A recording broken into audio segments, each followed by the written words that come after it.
Assalamualaikum warahmatullahi wabarakatuh.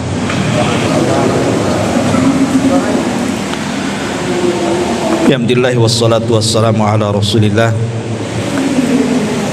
wa ala alihi wa sahbihi wa mawalah wa la hawla wa la quwata illa billahi wa ba'd.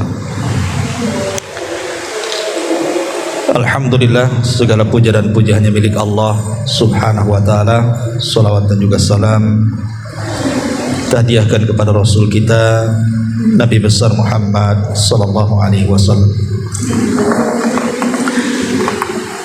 Berhubung kata Pak Jul, kitab masih di perjalanan, dan saya harap kedepannya masing-masing pegang buku ya. Kalau sekarang kita mulai, tentu karena kitab juga belum ada, mudah-mudahan minggu depan sudah datang kitabnya dan kita bisa fokus untuk mengkaji kitab Tauhid Asma dan Sifat. Maka malam ini masih kita pakai tematik aja, dan malam ini kita akan membahas 15 amal yang siapapun mengamalkannya tidak akan disentuh oleh api neraka. Apa saja 15 amal itu? Tapi sebelumnya kita akan sedikit menggambarkan tentang neraka secara singkat, karena ini pernah kita bahas juga waktu kajian di Taman Raya. Kita hanya mengulas sedikit. Ma'asyiral muslimin yang dimuliakan Allah subhanahu wa ta'ala, bicara soal neraka, maka bicara soal sesuatu yang gaib, artinya butuh keimanan yang kuat. Karena sehebat apapun Al-Quran dan Sunnah menceritakan keganasan neraka, kalau keimanan kita kepada neraka itu lemah, maka tetap aja tidak yakin, nggak akan yakin. Bukti kurang yakinnya ya masih melakukan maksiat, padahal jelas maksiat itu salah satu sebab orang dimasukkan ke neraka. Artinya butuh keimanan yang kokoh, baru orang itu takut betul dengan neraka. Dan seluruh kaum muslimin menurut keyakinan ahli sunnah wal jamaah itu pasti akan melewati neraka. Semua kita pasti akan melewati neraka. Dan itu dijelaskan di dalam surah Maryam ayat 71, wa im minkum illa wariduha kana ala rabbika hatman maqdiyah. Dan tidak ada seorang pun dari kalian melainkan akan mendatangi neraka. Hal itu bagi Rabbmu adalah sebuah kemestian dan ketetapan yang jelas. Maksud bahwa kita akan melewati neraka itu karena antara padang mahsyar dengan sorga itu ada titian. Lah titian itu berada di atas jahanam. Nabi SAW mengatakan dalam sebuah hadis yang dikeluarkan Bukhari Muslim, yu'ta bil jisri fayaj'alu baina dhahrai jahannam. Akan didatangkan jembatan kemudian dibentangkan di permukaan neraka jahanam. Kemudian sahabat bertanya, wa mal jisru ya Rasulullah, apa yang dimaksud jembatan yang dibentangkan di antara neraka jahanam itu? Maka Rasul mengatakan, madhadatun mazillatun alaihi khatatifu wa kalalib wa hasakah laha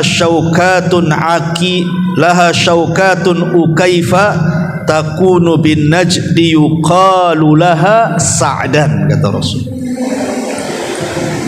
Kata Nabi SAW, jembatan itu teramat sangat licin dan menggelincirkan. Di atasnya terdapat besi-besi pengait dan kawat-kawat berduri yang ujung-ujungnya bengkok. Ia bagaikan berduri, bagaikan pohon yang berduri yang terdapat di Najd, dikenal dengan pohon Sa'dan, pohon yang banyak durinya. Dari sini kita tahu bahwa setiap orang itu akan melintasi neraka. Maksudnya di atas titian itu. Ma'asyiral muslimin yang dimuliakan Allah Subhanahu wa taala, dan neraka sendiri definisinya adalah darun a'addallahu lil kuffar waliman asa minal muwahhidin. Jadi neraka itu definisinya adalah sebuah tempat yang diperuntukkan untuk orang-orang kafir dan ahli maksiat dari kalangan ahli tauhid. Saya ulangi, neraka itu adalah sebuah tempat yang diperuntukkan untuk orang-orang kafir dan ahli maksiat dari kalangan ahli tauhid. Berarti di sini kita tahu bahwa ada dua kelompok. Dari definisi ini ada dua kelompok yang masuk neraka. Kelompok pertama, kelompok yang dikekalkan apabila masuk tidak pernah keluar. Mereka lah orang-orang kafir. Dan kelompok yang kedua, memungkinkan apabila mereka masuk ke dalam neraka ada kesempatan bisa keluar. Dan mereka lah ahli maksiat dari kalangan ahli tauhid. Dan inilah keyakinan ahli sunnah. Menyelisih keyakinan siapa?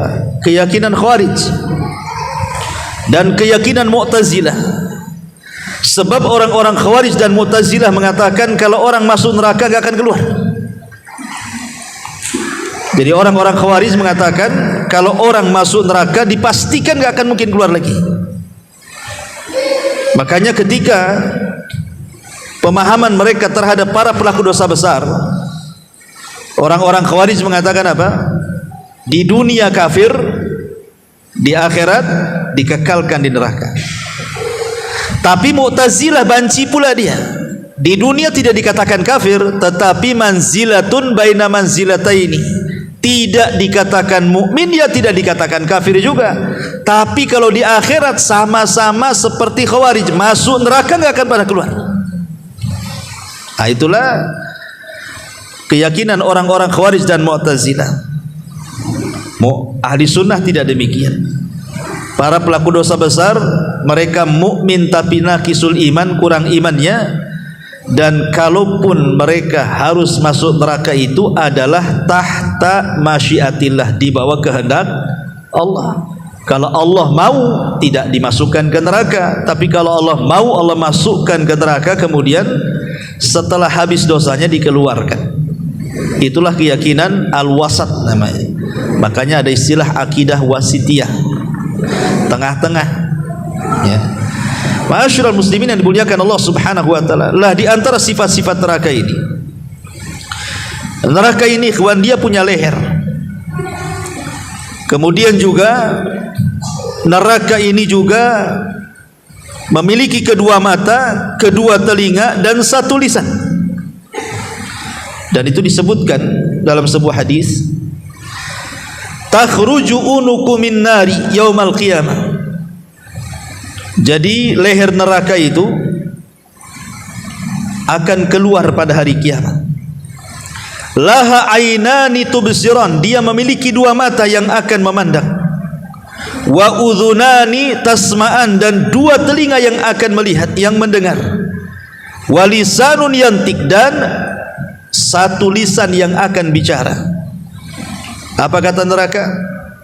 Inni wukiltu bisalasin, sesungguhnya aku akan diserahi kepada tiga kelompok.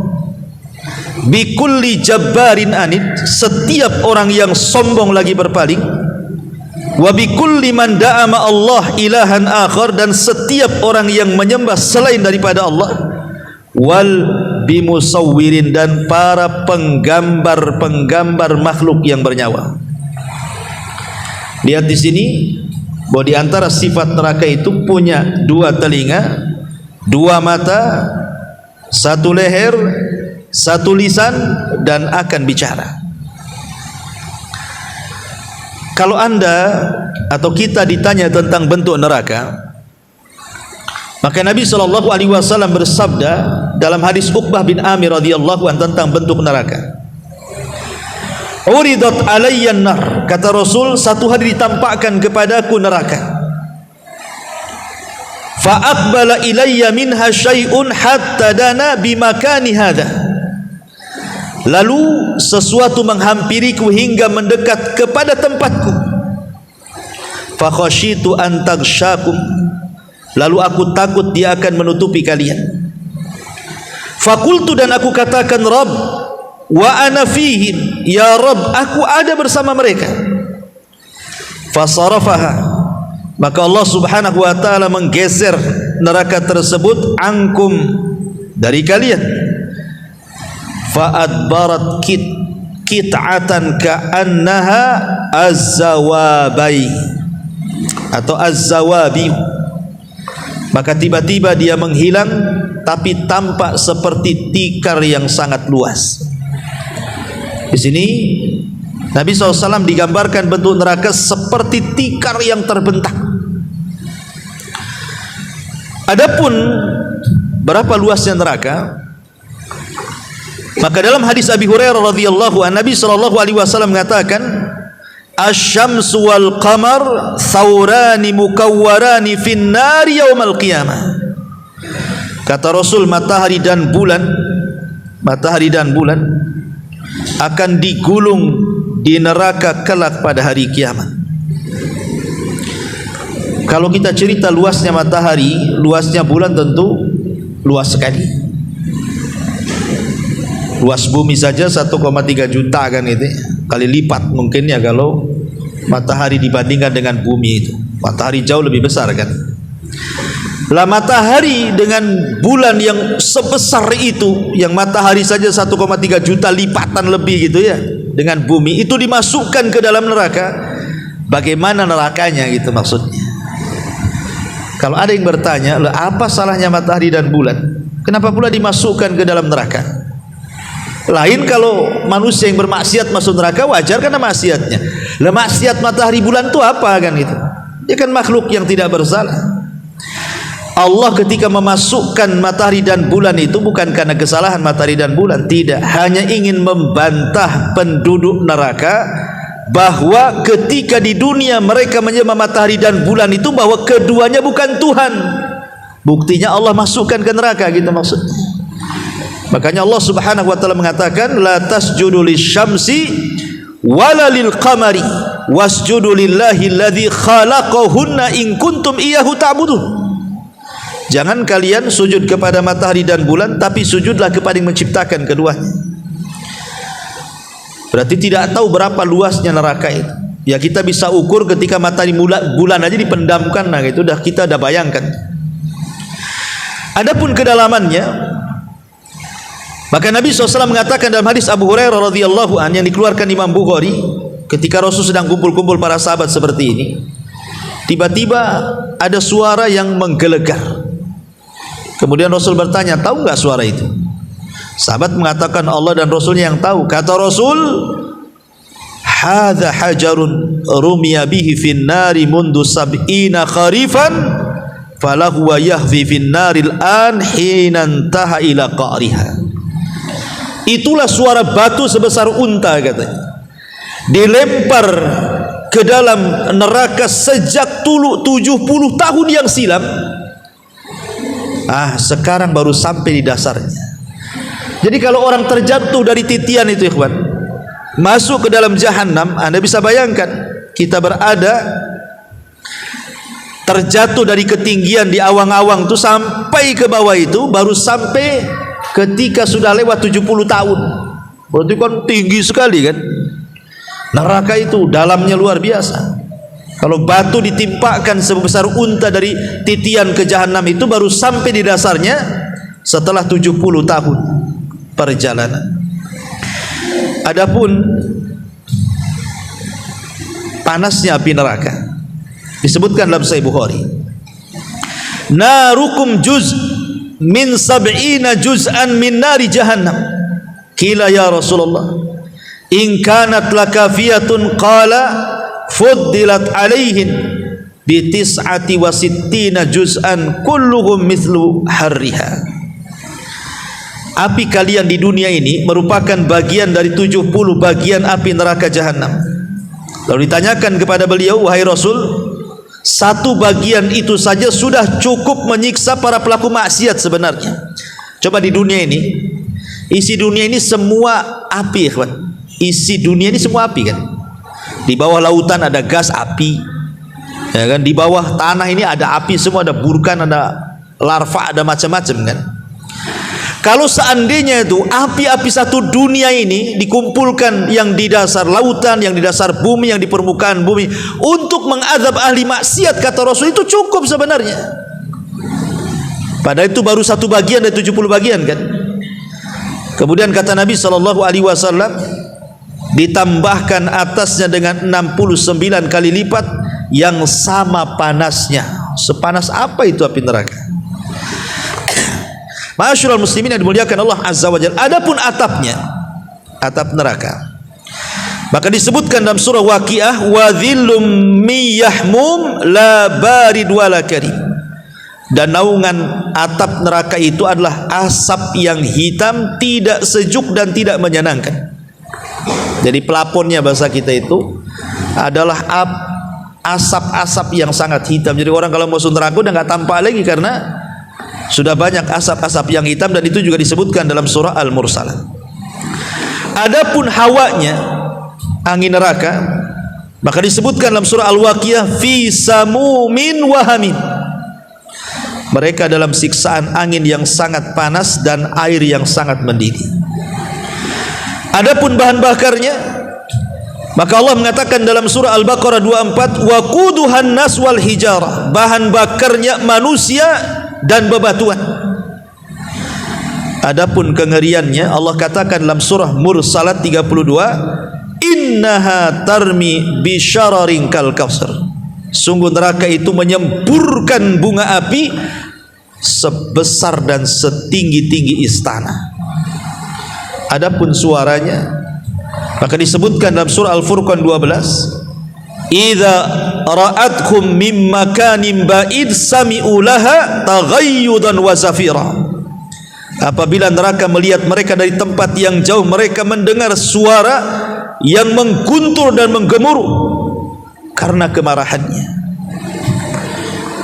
Adapun para penjaganya, neraka akan dijaga oleh para malaikat yang bersab-sab, tidak ada yang bisa keluar dari api neraka. Kullama aradu an yakhruju minha u'idu fiha. Setiap orang ingin kabur dari neraka, dihalau dimasukkan lagi, dihalau dimasukkan lagi. Adapun pintu-pintunya, maka neraka memiliki 7 pintu sebagaimana disebutkan dalam surah Al-Hijr, dan siksaan yang paling ringan sebagaimana disebutkan dalam Sahih Bukhari, inna ahwana ahlin nar adzaban yaumal qiyamah la rajulun tudau fi ahmasi qadamaihi jamratan yagli min huma dimagu.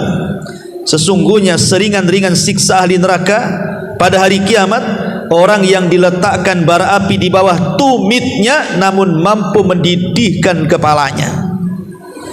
Naudzubillah. Ini gambaran neraka ya, tidak mungkin saya jelaskan, nanti habis waktunya. Kita masuk sekarang, kalau kita sudah tahu ngerinya seperti itu neraka, makanya kenapa orang-orang yang berhasil keluar dari neraka dan masuk ke dalam sorga itu sebuah keberuntungan dalam Quran. Faman zuhziya 'anil nar wa udkhilal jannah faqad faz. Siapapun yang dikeluarkan dari neraka dimasukkan ke dalam sorga, itulah keberuntungan yang luar biasa. Dan semua kita senantiasa berlindung dalam setiap solat kita kan. Di akhir tasyahud kita disuruh berlindung dari jahanam kan. Allahumma inni a'udzubika min adzabi jahannam wa min adzabil qabri wa min fitnatil mahya wal mamat wa min syarri fitnati masihid dajjal. Setiap salat kita berlindung dari jahannam, karena orang yang masuk jahannam itu tidak bisa dibayangkan. Bagaimana dibayangkan? Antum kalau di dunia ya, pernah dulunya senang, pernah jaya, tiba-tiba antum kere, jatuh miskin, jatuh susah, gulung tikar, masihlah antum terbayangkan zaman-zaman sukses dulu kan? Masih nggak mungkin nggak terbayang, masih terbayang. Kadang-kadang bercerita dengan kawan itu, aduh dulu saya itu kalau gini ya sebentar aja saya bangun. Sekarang ya taulah lagi tumbang-tumbang ini kan. Itu di dunia ikhwan. Sekere apapun kalau dia pernah berhasil, masih kepikiran keberhasilannya. Tapi kalau orang dicelupkan ke neraka, blank, hilang semua memori-memori itu hilang tuh. Makanya ada hadis yang mengatakan nanti pada hari kiamat akan didatangkan satu orang yang ketika di dunia diberikan banyak nikmat, tidak pernah susah orang ini di dunia ini, tapi termasuk dari penuh neraka, dicelupkan sama Allah satu kali ke neraka.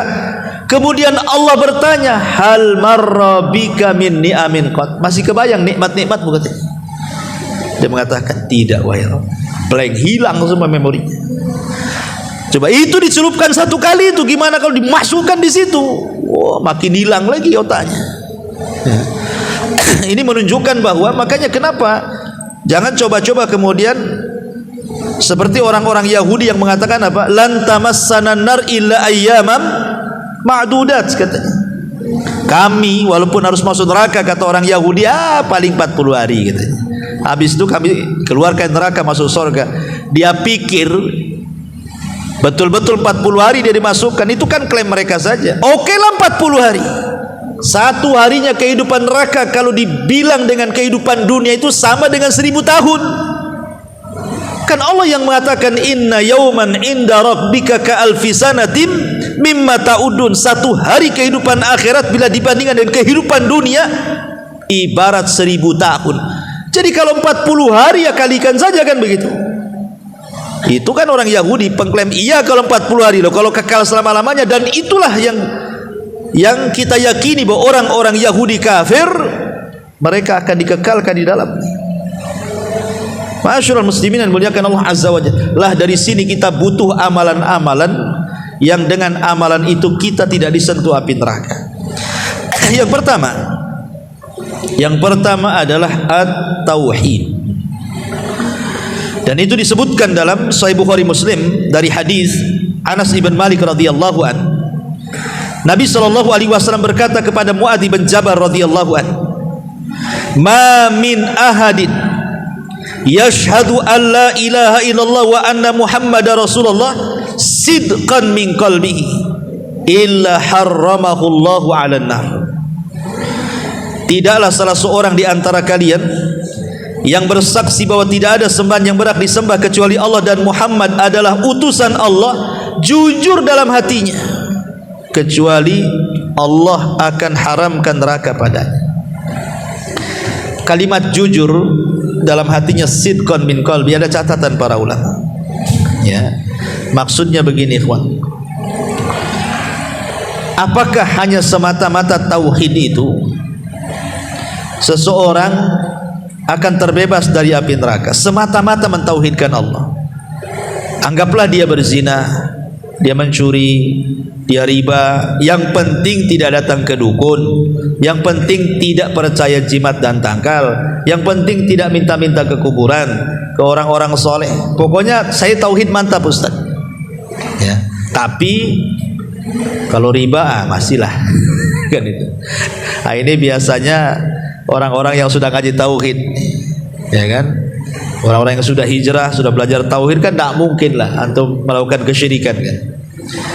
Takut malah kita kalau melakukan kesyirikan. Tapi kalau dosa besar masih juga nipu, masih juga gibah, masih juga bohong dan begitu seterusnya kan? Ya. Lah pertanyaannya, apakah kemudian semata-mata orang mentauhidkan Allah itu sudah mencukupkan modal dia terbebas dari api neraka dan direct masuk surga? Tidak. Karena kalimat sidqan min qalbihi maksudnya jujur dalam hatinya. Tauhid itu melahirkan iman. Dan iman itu menurut ahli sunnah adalah keyakinan yang menghujam dalam hati, kemudian diucapkan lewat lisan, diaplikasikan lewat perbuatan. Berarti kalau hanya mengucapkan la ilaha illallah walaupun dia yakin dengan tauhid, kalau lisannya belum mengaplikasikan hatinya atau perbuatannya belum mewujudkan apa yang dikatakan lisannya, berarti belum mentauhidkan Allah secara sempurna. Dari sini kita tahu berarti ada tauhid yang sempurna, ada tauhid yang kurang sempurna.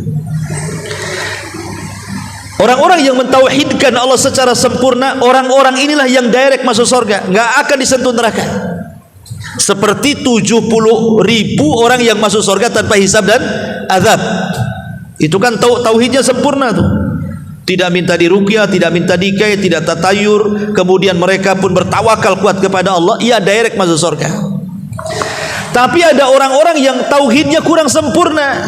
Lah tauhidnya kurang sempurna ini, dia bertauhid tetapi mungkin masih meninggalkan sholat, masih berzina, masih maling, masih begitu. Berarti orang seperti ini belum mutlak terbebas dari api neraka. Dia masih merasakan api neraka, alias tahta masyiatillah, di bawah kehendak Allah. Kalau Allah mau ya dimasukkan langsung ke surga, tapi kalau tidak mau ya Allah membersihkan orang ini dari neraka baru dimasukkan ke dalam surga. Tetapi tauhid inilah penyelamat kita. Walaupun orang masuk neraka, ada kesempatan masuk surga, gitu maksudnya. Makanya dalam hadis Abi Dzar Al-Ghifari, jadi satu malam Nabi SAW berjalan di tengah kegelapan. Abi Dzar ini ngikuti dari belakang, tapi Rasul tahu ada Abi Dzar di belakang, maka dipanggil, Abi Dzar, ngapain kau ngendap-ngendap? Kata Abi Dzar, tahu Rasul, aku kira engkau tidak mau ditemani, makanya aku susul dari belakang, katanya. Maka berjalanlah Rasul dengan Abi Dzar. Duduklah kemudian dua orang ini. Kata Rasul, tunggu ya Abi Dzar, saya ingin melangkah ke sana, katanya. Akhirnya Rasul pun meninggalkan Abi Dzar. Kemudian di situ ada sebuah lembah, Rasul SAW berdiri di situ. Tiba-tiba kemudian Abi Dzar mendengar Rasul mengatakan, wa in zana wa in sarak, wa in zana wa in sarak, walaupun dia berzina, walaupun dia mencuri. Abi Dzar bingung, ngapain Rasul ngomong begitu? Setelah itu Rasul SAW kembali kepada Abi Dzar. Abi Dzar bertanya, Rasul, saya tadi mendengar engkau mengatakan wa in zana wa in sarak. Apa maksudnya? Kata Nabi SAW, tadi aku di situ, Jibril datang. Kemudian Jibril mengatakan, siapa yang mengucapkan la ilaha illallah penuh dengan kejujuran dalam hatinya, dipastikan masuk surga. Maka aku katakan, wa in zana wa in sarak, walaupun dia berzina, walaupun dia mencuri, wahai Jibril. Kata Jibril, wa in zana wa in sarak, walaupun dia mencuri, walaupun dia berzina. Ulama ketika mensyarah hadis ini, dia mengatakan, maksudnya kalimat wa in zana wa in sarak di sini, orang yang bertauhid walaupun dia berzina, walaupun dia mencuri, maksudnya ada kesempatan masuk surga walaupun dia harus masuk neraka dulu, gitu maksudnya. Tetapi pembahasan yang kita jelaskan di sini adalah tauhid yang betul-betul tidak menyentuh pelakunya api neraka adalah tauhid yang sempurna. Betul-betul dia menjalankan tauhid itu dengan rukun-rukun dan syarat-syaratnya. Ini yang pertama. Yang kedua, al-jihadu fi sabilillah. Orang yang berjihad di jalan Allah Subhanahu wa taala, berperang maksudnya. Nabi sallallahu alaihi wasallam mengatakan, man idbarrat qadamahu fi sabilillah harramallahu 'alan nar. Barang siapa yang kedua kakinya penuh dengan debu karena dia berperang di jalan Allah Subhanahu wa taala, maka cukup baginya Allah haramkan neraka padanya. Ini yang kedua, tidak perlu dijelaskan yang kedua. Kita menjelaskan yang penting-penting saja. Kemudian yang ketiga, muhafadzatu ala salawatil khamsati fi waqtiha. Menjaga salat 5 waktu tepat pada waktunya. Dan disebutkan dalam hadis yang dikeluarkan Bukhari Muslim dari Handalah Al-Asadi radhiyallahu anhu, Nabi mengatakan, man hafadha ala salawatil khamsi ala wudu'iha wa mawaqitiha wa ruku'iha wa sujudiha yaraha haqqan lillahi alaihi hurrima 'alan nar, kata Rasul. Barang siapa yang menjaga solat 5 waktu, dia jaga wudunya, dia jaga waktu-waktunya, dia jaga ruku dan sujudnya. Ikhwan, kalau kita membahas masalah solat, biasanya selalu diulang-ulang kalimat ruku dan sujud. Kenapa? Karena bagian ini yang dilalaikan manusia. Biasanya orang kalau ruku cepat-cepat, sujud inginnya cepat-cepat, tapi kalau berdiri dia bisa lama-lama. Padahal diampuni orang yang sedang solat dari dosa-dosanya itu ketika dalam 2 posisi ini. Ketika ruku, kata Rasul, tasaqatat dunubu, dosa-dosanya jatuh. Ketika sujud sama juga, dosa-dosanya jatuh. Itulah makna ketika Nabi SAW mengatakan, bagaimana pendapat kalian kalau di depan rumah kalian itu ada sungai, engkau mandi 5 kali, bukankah akan bersih? Kata sahabat, tentu ya Rasul, pasti badan kami bersih dari daki-daki dan kotoran itu. Begitulah solat 5 waktu kepada dosa-dosa kalian. Artinya solat 5 waktu itu bisa membersihkan dosa. Kapan dosa itu jatuh dalam solat? Ketika ruku dan sujud. Gitu. Makanya hadis yang mengatakan ada 60 tahun orang solat tapi kok nggak diterima solatnya.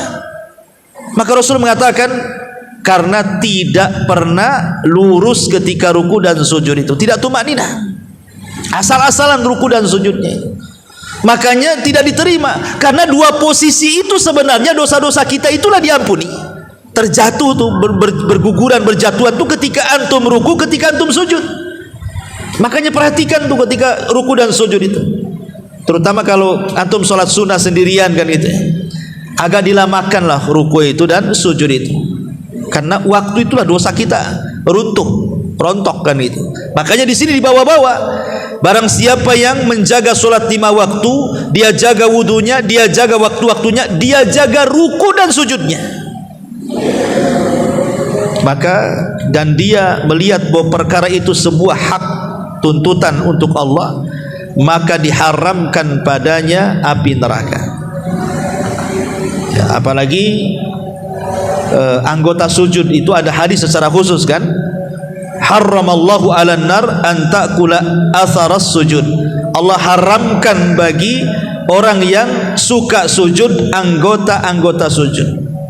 Makanya ketika orang-orang yang masuk ke dalam neraka dan dapat syafaat itu, kan malaikat kan akan mengambil, dan malaikat tidak akan mengenali orang-orang yang masuk neraka yang akan diselamatkan karena syafaat atau karena rahmat Allah, kecuali dari cahaya anggota wudunya.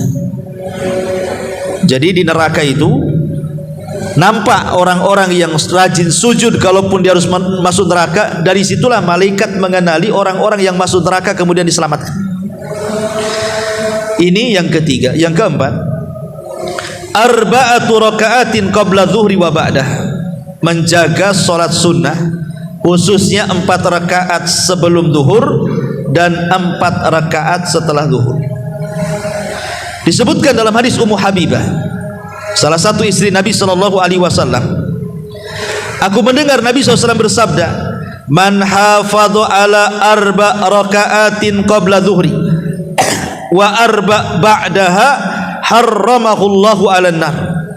Barang siapa yang menjaga 4 rakaat sebelum zuhur dan 4 rakaat setelah zuhur, maka Allah akan haramkan dia dari api neraka. Kata Ummu Habibah, setelah aku mendengar hadis ini, maka aku tidak pernah meninggalkan 4 rakaat sebelum dan sesudah zuhur sampai mati, kata Ummu Habibah.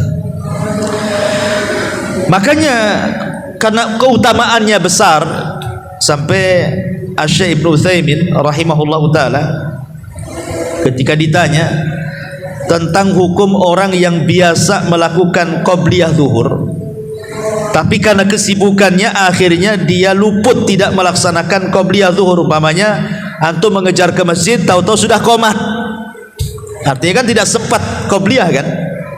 Maka kata beliau, maka dia boleh mengqadha setelah zuhur.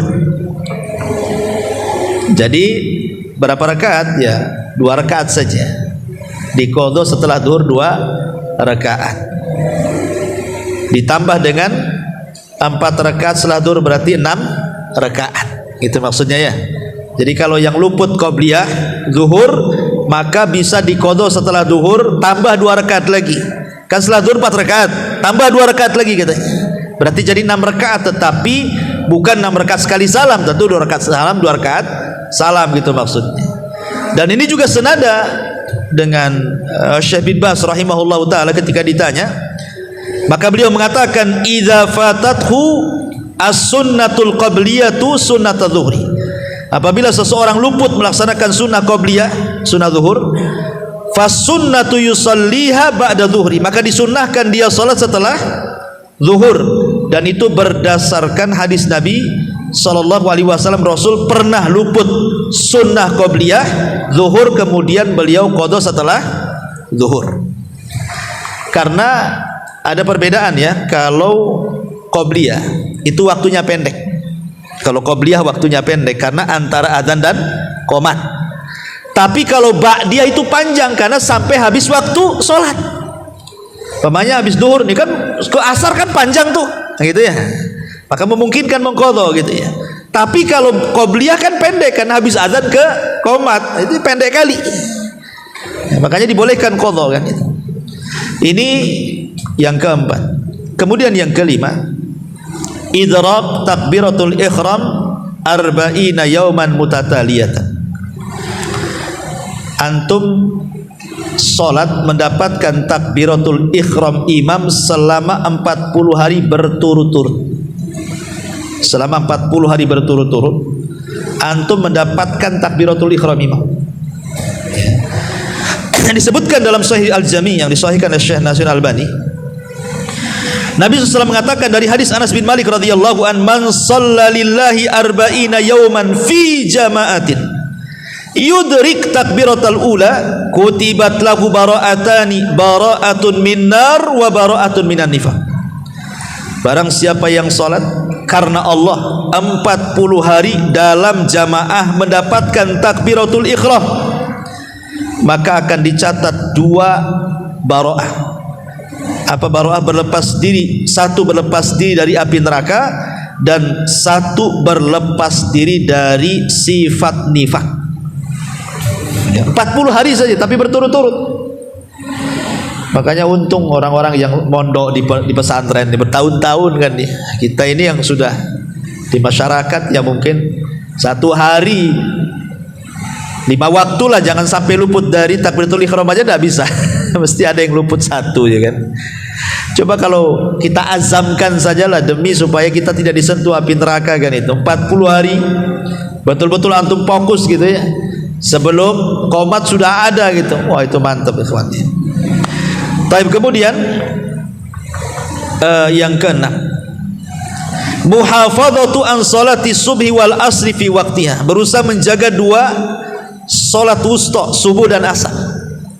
Kata Nabi sallallahu alaihi wasallam, la yalijin nar man shalla qabla tulu'i syamsi wa qabla ghurubiha.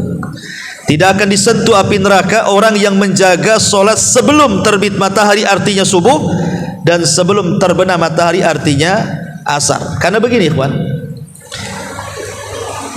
zuhur dan asar dan subuh ini adalah salat yang mendapatkan 2 pahala. Kalau yang lain 1 pahala, tapi khusus subuh dan asar itu dapat 2 pahala. Subuh dapat 2 pahala, asar dapat 2 pahala. Kalau zuhur 1 pahala, maghrib 1 pahala, isya 1 pahala. Tapi kalau zuhur 2, kalau subuh 2, kalau asar 2. Macam mana caranya? Nabi sallallahu alaihi wasallam mengatakan, yata'aqabuna fikumul malaikatu, malaikatul laili wa malaikatul nahar. Jadi setiap hari Allah tugaskan 2 malaikat pencatat kebaikan. Ada malaikat malam, ada malaikat siang tuh. Pertemuannya di 2 waktu ini. Jadi kalau malaikat siang Mereka hendak mencatat orang-orang yang baik di siang hari, turun di waktu subuh ketika manusia sedang sholat subuh. Dia catat si fulan sholat subuh. Kemudian sampai asar. Ketika asar dia akan harus melaporkan tuh catatannya. Ketika manusia sedang sholat asar, dia catat si fulan sholat asar. Di waktu yang sama malaikat malam turun mencatat juga dia sholat asar. Kemudian sampai malam dia mencatat apakah si fulan itu tahajud, baca Quran, witir atau doa atau apa dzikir gitu ya. Sampai subuh, sebelum dia naik ke atas, dia pun mencatat sholat subuhnya sebelum turunnya malaikat siang. Berarti zuhur dicatat satu malaikat siang saja, asar dicatat malaikat siang dan malam, maghrib dicatat malaikat malam saja, isya dicatat malaikat malam saja, subuh dicatat malaikat malam dan malaikat siang. Makanya dua solat ini sangat istimewa, disebut wusto, yang Allah katakan hafidhu ala salawati was salatil wusto. Jaga oleh kalian 5 waktu solat, terutama solat wusto, maksudnya asar dan subuh, gitu maksudnya. Ini yang ke-6. Kemudian yang ke-7, ainun bakat min khasyatillah, mata yang menangis karena takut kepada Allah. Wa ainun tabitu tahrusu fi sabilillah, dan mata yang tidak pernah tidur karena menjaga orang-orang yang sedang jihad di jalan Allah. Kata Nabi sallallahu alaihi wasallam, laisa syai'un ahab ila Allah min qatrataini. Tidak ada sesuatu yang paling dicintai Allah. Laisa syai'un ahab, tidak ada sesuatu yang paling dicintai Allah dibandingkan 2 tetes air mata. Qitratun min dumu'in fi khasyatillah, tetesan air mata saat takut kepada Allah. Wa qitratu damin tahraq fi sabilillah, dan tetesan darah yang dia teteskan saat jihad di jalan Allah azza wajalla. Ma'asyiral muslimin yang dimuliakan Allah azza wajalla, kalau seandainya antum terbangun malam-malam, kemudian antum wudu, kemudian tahajud, kemudian merenunglah dosa-dosa kita, takut akan mati, takut akan dosa gitu ya. Tiba-tiba antum meneteskan air mata karena takutnya, maka tetesan air mata yang antum teteskan di waktu tidak ada orang yang tahu kecuali antum dengan Allah, itulah tetesan air mata yang akan menyelamatkan kita dari api neraka. Kata Rasul, ketika Nabi SAW bicara soal 7 kelompok yang akan mendapatkan naungan di hari yang tidak ada naungan kecuali naungan arsy Allah, salah satunya adalah rajulun dzakarallaha khalian fafadat aina, seorang laki-laki yang mengingat Allah bersendirian antara dia dengan Allah, disitulah dia meneteskan air mata. Ini yang nomor 7. Yang nomor 8, ghaddul basar, berusaha untuk menundukkan pandangan dari yang haram. Kata Nabi sallallahu alaihi wasallam, salasatun la tara ayunuhumun nar, 3 orang yang mata-mata mereka tidak akan melihat neraka. Mata-mata mereka tidak akan melihat neraka. Ainun harasat fi sabilillah, mata yang menjaga orang-orang yang berjihad di jalan Allah. Wa ainun bakat min khasyatillah, mata orang yang menangis karena takut kepada Allah. Dan yang ketiga, ainun ghaddat an maharibillah, dan mata yang berusaha menundukkan, tidak memandang hal-hal yang diharamkan oleh Allah Subhanahu wa taala. Dan ini yang agak sulit ya, apalagi dengan dunia medsos kan, itu antum pakai handphone ya, nengok-nengok YouTube itu pula yang keluar, nengok Facebook itu pula gambarnya keluar. Agak sulit ini ya, ghaddul basar, tapi ya minimalnya usaha lah kan. Kemudian yang nomor 9, as-sabru ala faqlil aulad, sabar kalau seandainya salah seorang di antara anak kita meninggal dunia. Karena Rasul mengatakan, la yamutu li ahadin minal muslimina salasatun minal walad fatamassahun nar illa tahillatal qasami. Apabila seseorang meninggal anak dari 3 anaknya, maka dia tidak akan disentuh api neraka kecuali hanya lewat saja di titian itu. Ya memang semua orang akan melewati titian kan, tapi dia tidak akan disentuh api neraka kalau dia sabar. Kalau anaknya sabar, karena salah satu kesabaran tingkat tinggi dalam musibah itu apabila si buah hati itu meninggal dunia. Kalau orang tua meninggal dunia ya musibah juga, tetapi kan paling beberapa hari sudah hilang sedihnya kan. Kalau istri antum meninggal memang itu yang mau dimaukan antum biar bisa kawin lagi kan. Begitu juga suami kalau meninggal itu yang anda doakan kapan suami meninggal. Zalim kali dia sama saya gitu. Artinya oke lah dia yang dicintai kita. Ya setahun 2 tahun bisa lah kan itu. Itu yang mungkin hatinya lembut. Ada yang sebentar aja nggak peduli. Tapi kalau anak meninggal, preman-preman pun yang jahat kalau anaknya meninggal tuh, nangis sih kawan. Ya. Makanya karena musibah meninggal anak itu luar biasa. Dan ini pernah dialami Nabi. Semua anak-anak Nabi itu meninggal, Nabi masih hidup kecuali Fatimah. Yang paling menyedihkan Rasul itu saat kematian Ibrahim itu.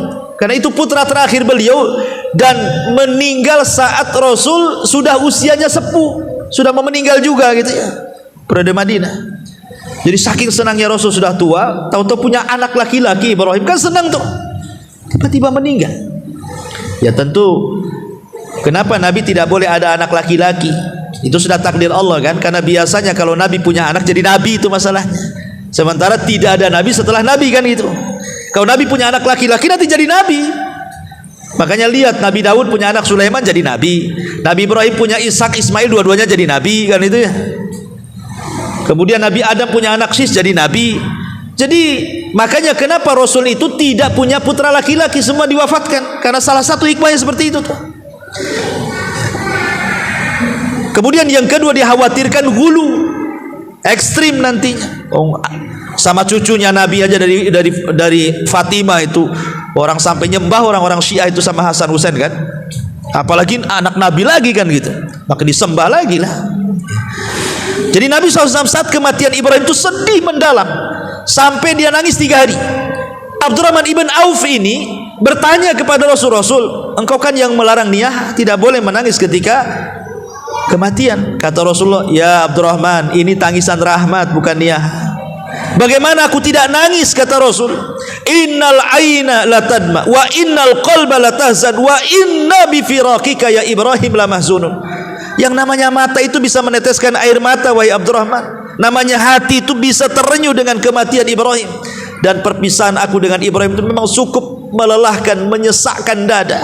Ini air mata rahmat. Tidak apa-apa, bapak sayang dengan anak, wajar kan itu. Jadi yang dibolehkan nangis itu maksudnya nangis karena sayang, bukan menolak takdir gitu ya.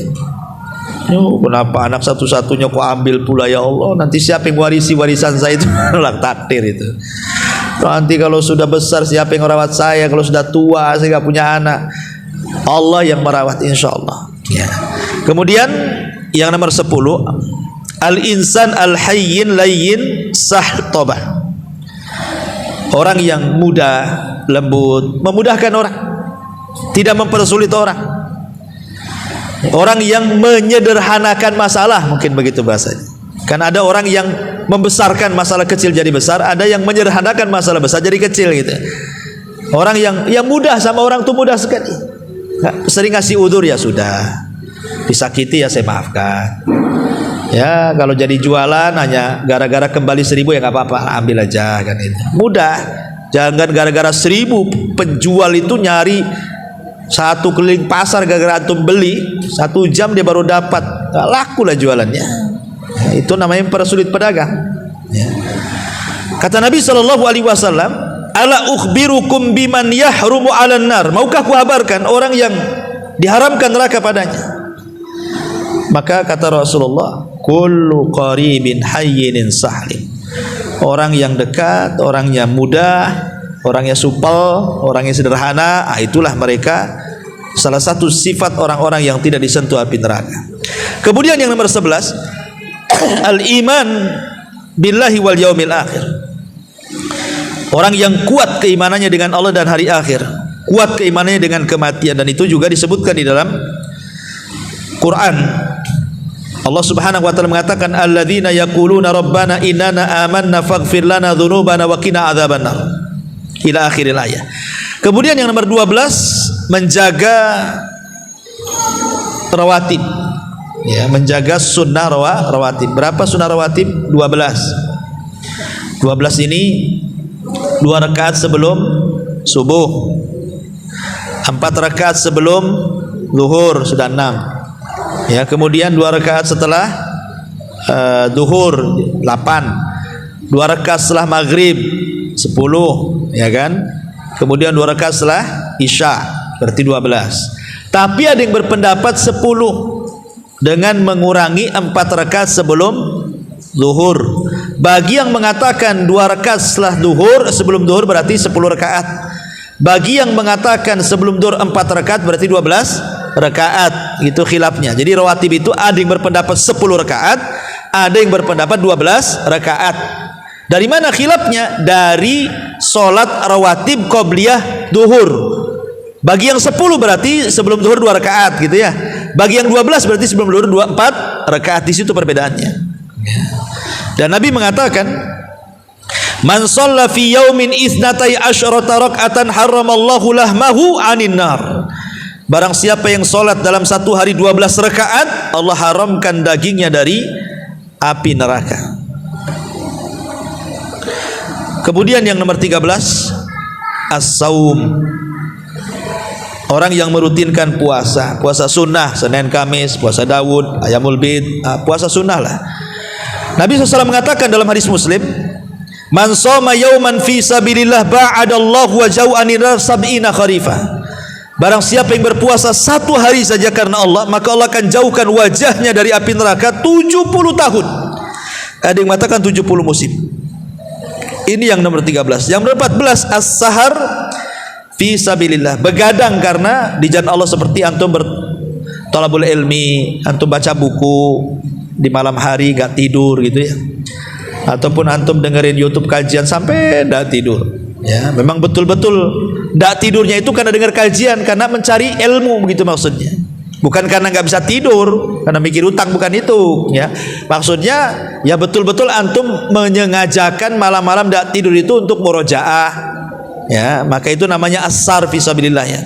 Kata Nabi SAW, hurrimat ainun 'alan nar sahirat fi sabilillah. Diharamkan mata-mata dari api neraka orang yang terjaga karena di jalan Allah Subhanahu wa taala. Karena dan di jalan Allah salah satunya thalabul ilmi.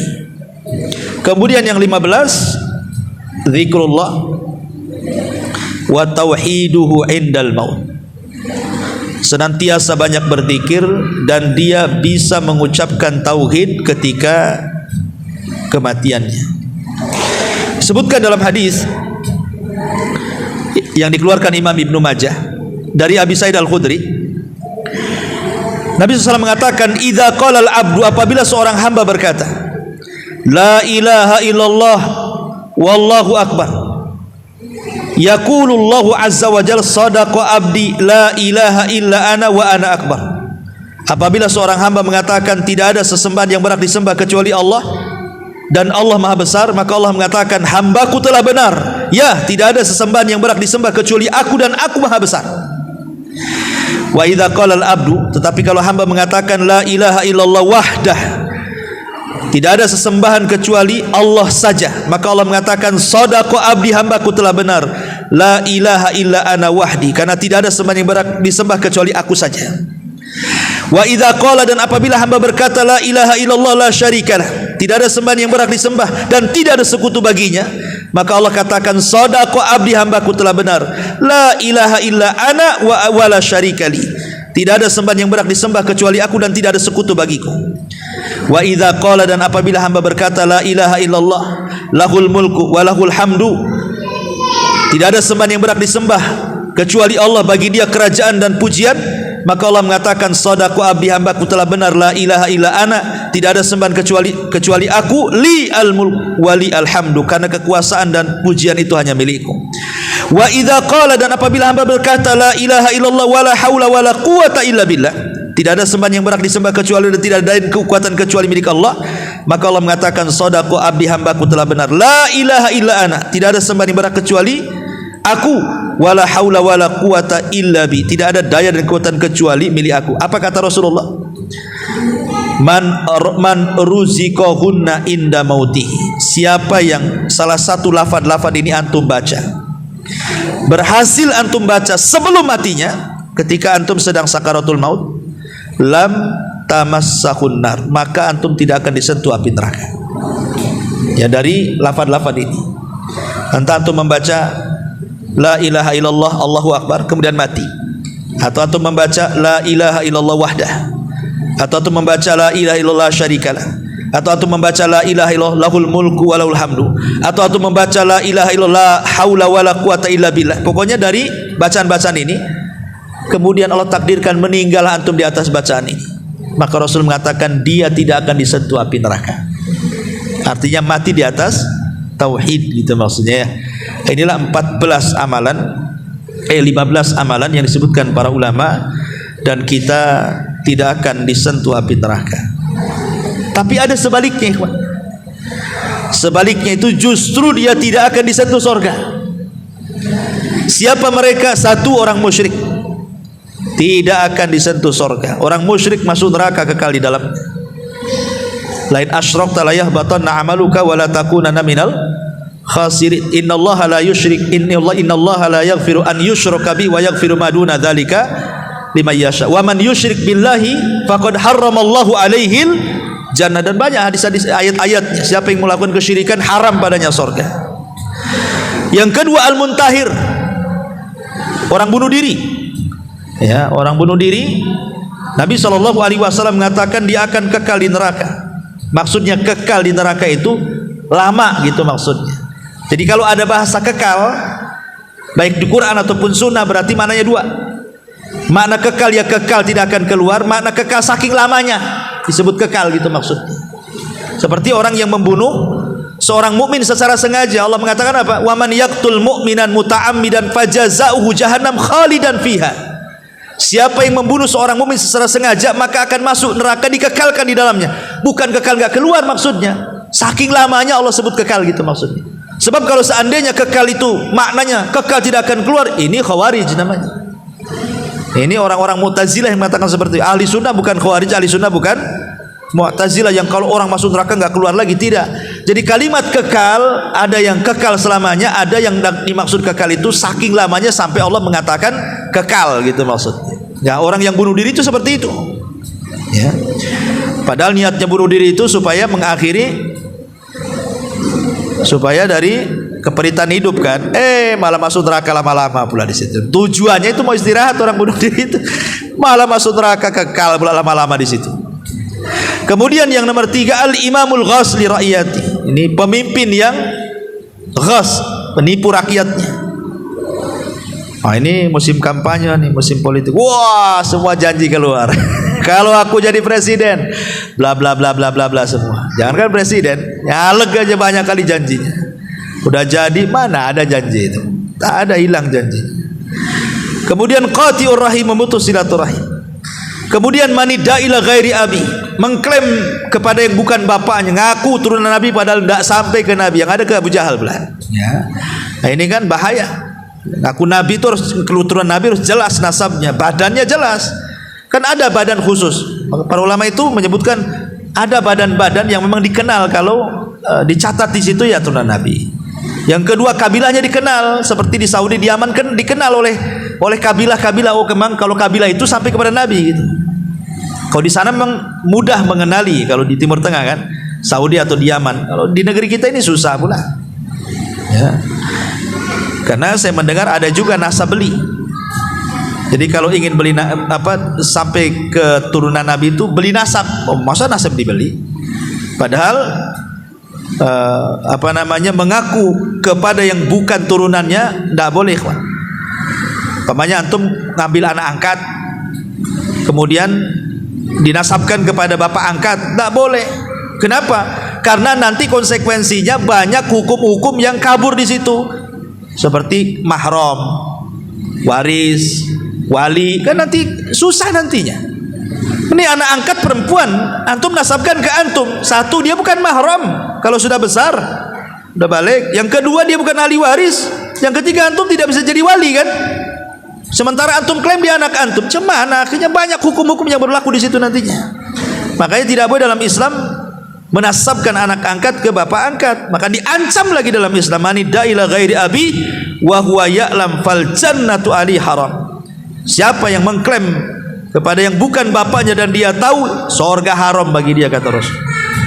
Kemudian man qatala muahidan, orang yang membunuh kafir yang ada perlindungan dari negara Islam, atau kafir dhimmi, kafir muahid, kafir musta'man, itu tidak boleh dibunuh. Kalau dibunuh lam yajid raihatal jannah, tidak akan mendapatkan bau surga.